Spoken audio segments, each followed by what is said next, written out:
Bienvenue dans cette nouvelle édition du QG Week-end sur Africa 24. Voici les titres de l'actualité. La CEDEAO et l'AES peuvent-elles espérer une réconciliation? Le président sénégalais Bassirou Diomaye Faye a exprimé son optimisme à ce sujet auprès des autorités de transition maliennes et burkinabées auxquelles il a rendu visite ce 30 mai. Suspension des activités minières pour une durée indéterminée en Guinée, une décision gouvernementale qui court à partir du 1er juin 2024 et qui vise à faciliter la mise en œuvre de la campagne agricole en cours dans le pays depuis avril 2024. Et enfin, la crise économique et l'inflation frappent également l'Égypte qui se voit quadrupler le prix de vente du pain sur le territoire. Quelles sont les raisons de cette augmentation? Les détails dans ce journal. Mais d'abord, au Togo, l'Alliance nationale pour le changement officialise sa décision de ne pas siéger à l'Assemblée nationale près des 113 députés, tous élus le 29 avril lors d'un scrutin contesté par l'opposition. Ce 31 mai, Jean-Pierre Fabre, le président du parti ANC, a justifié devant la presse ce refus par son engagement à privilégier l'intérêt du peuple. Rappelons que la colère de l'opposition a été provoquée par l'adoption d'une nouvelle constitution par l'Assemblée sortante pendant la campagne électorale.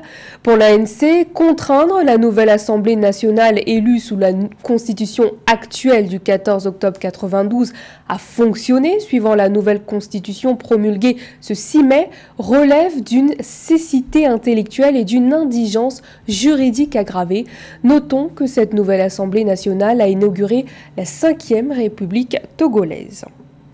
Rétablir les relations entre la communauté économique des États de l'Afrique de l'Ouest et les pays membres de l'Alliance des États du Sahel, à savoir le Mali, le Burkina Faso et le Niger, c'est ce qu'espère le président sénégalais Bassirou Diomaye Faye, un point qu'il a évoqué ce jeudi 30 mai 2024 lors de ses visites officielles auprès des autorités de transition maliennes et burkinabées. Philomène Tine. Le président du Sénégal, Bassirou Diomaye Faye, est optimiste quant à une réconciliation entre la CEDEAO et l'Alliance des États du Sahel AES, constituée du Mali, du Burkina Faso et du Niger, en visite jeudi 30 mai 2024 à Bamako au Mali. Le chef de l'État sénégalais a jugé possible une réconciliation entre les deux organisations dont les relations se sont détériorées principalement en raison des sanctions souvent imposées par la CEDEAO au gouvernement de transition pour rétablir l'ordre constitutionnel à la suite des coups d'État intervenus dans ces pays depuis 2020.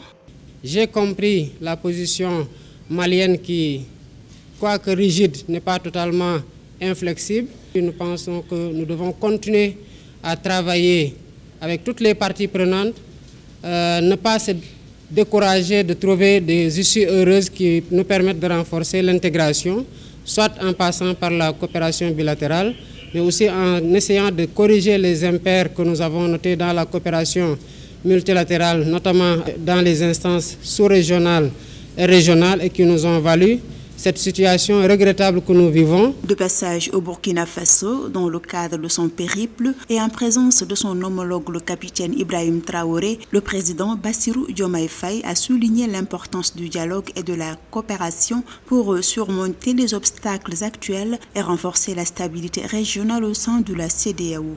Nous avons aussi abordé le sujet de la CEDEAO, comme je l'ai fait dans les pays que j'ai visités jusqu'ici. Et je comprends aujourd'hui que les positions soient quelque peu figées, mais je perçois dans chacune de ces positions-là, ou les tenants de ces positions, une fenêtre d'ouverture qui peut permettre de nouer un fil, si tenu soit-il, du dialogue. La CEDEAO et les 3 États de l'AES peinent toujours à trouver des accords sur le délai raisonnable pour le retour à l'ordre constitutionnel ainsi que la compréhension de l'objectif d'une transition politique. Toutefois, l'organisation sous-régionale est ouverte à la réconciliation avec ces 3 pays pour sauver l'intégration régionale en Afrique de l'Ouest.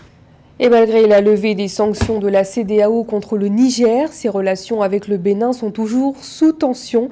Apaisement et fraternité, c'est ce qui est souhaité par le président béninois Patrice Talon avec son pays voisin, le Niger, qui refuse de lui ouvrir sa frontière, ce qui envenime la situation et entrave la libre circulation des personnes et des biens entre les deux pays. Le président béninois a donc rédigé une lettre d'apaisement à l'intention du président nigérien Abdourahmane Tiani. Esther Conan.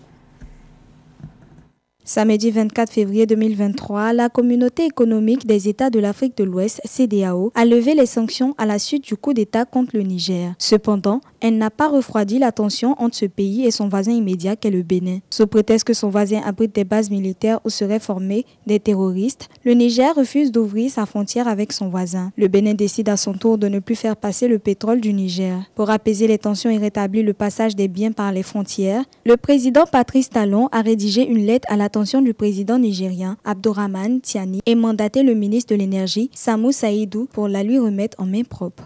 Il ressort que la partie nigérienne présente à la dite rencontre n'a apporté aucune réponse à nos préoccupations et attend ou attendrait de recevoir les instructions de ses plus hautes autorités.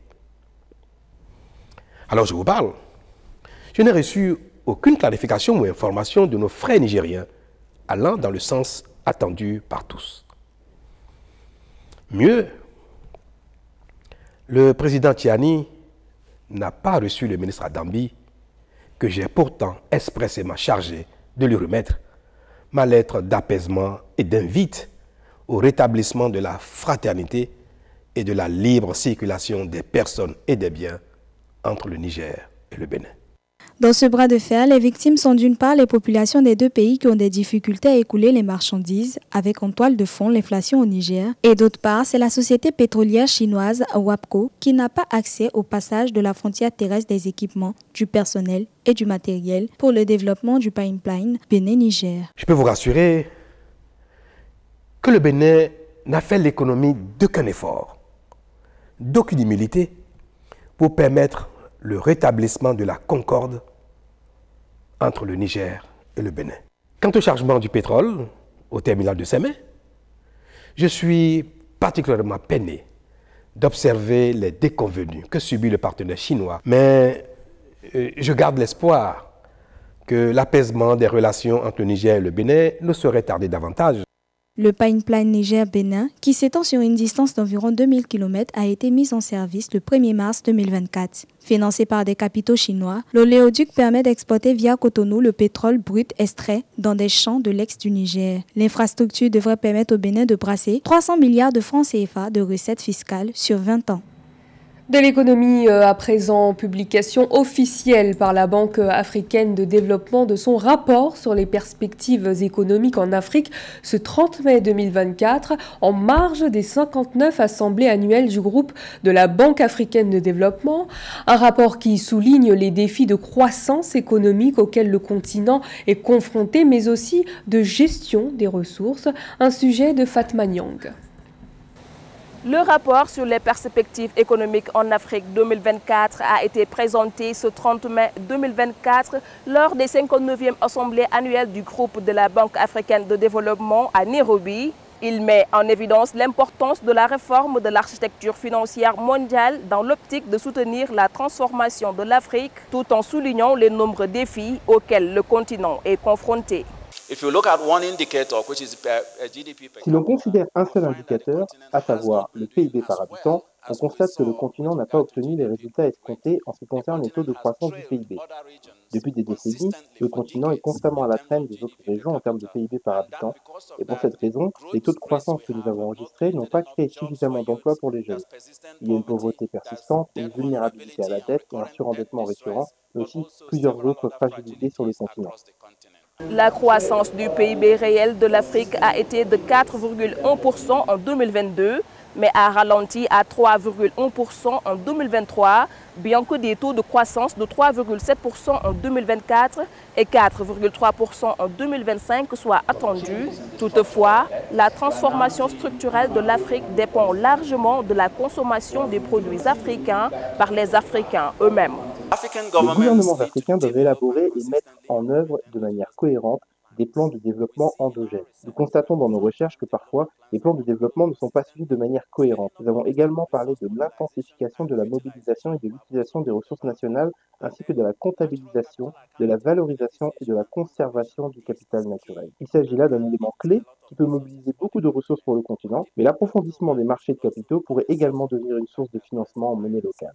Dans l'optique de libérer le potentiel de transformation du continent, la Banque africaine de développement estime qu'il est crucial de combler un déficit de financement annuel d'environ 402 milliards de dollars d'ici 2030 et recommande de donner la priorité aux investissements dans l'éducation, l'énergie, l'amélioration de la productivité et les infrastructures.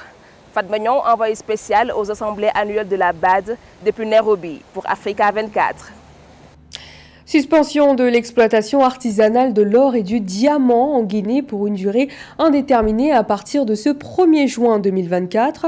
Une décision gouvernementale prise ce 26 mai 2024 conforme aux dispositions du Code de collectivité locale, minier et environnementale et dont l'objectif est de renforcer la sécurité alimentaire en privilégiant la productivité agricole. Un sujet de Nathalie Mouf.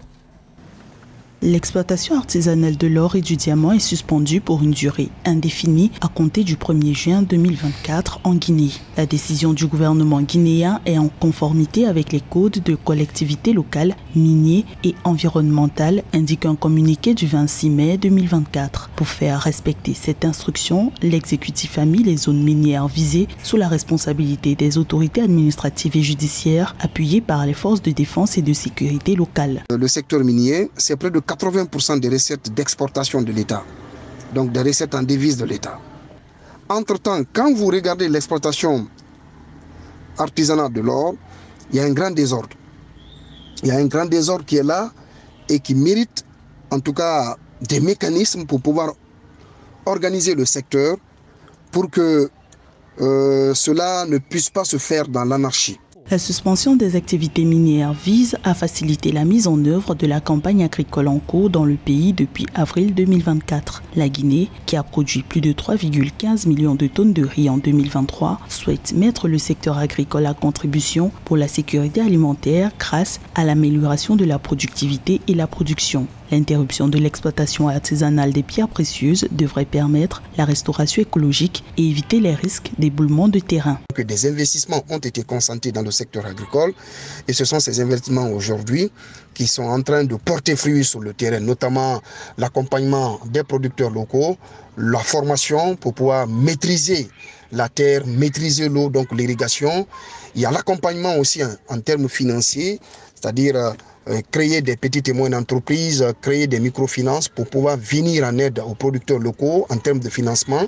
Il y a aussi l'importation, comme je l'ai dit tantôt, des intrants leur permettant d'accroître la production à l'hectare. 91 140 hectares de terres cultivables sont aménagés sur toute l'étendue du territoire national pour réussir la campagne agricole 2024-2025 en Guinée. L'État guinéen, devenu deuxième producteur ouest-africain de riz en 2023, mise ainsi davantage sur l'agriculture par opposition à la production d'or, dont 40% des revenus ne retournent pas dans les caisses du Trésor national.